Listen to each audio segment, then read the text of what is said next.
Well, just to let you know, I have been working, been doing fence. I'm not an expert fence builder, but I guess I am what is available these days.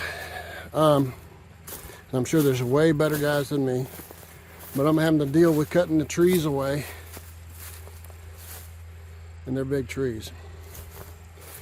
And this big old stack of trees, he told me instead of cutting them all up, we'll just go around them, and asked me to fasten a board so it's not the tree won't grow into it. It's taller than I am, this stack. I went down in there, had a cedar tree lean against it.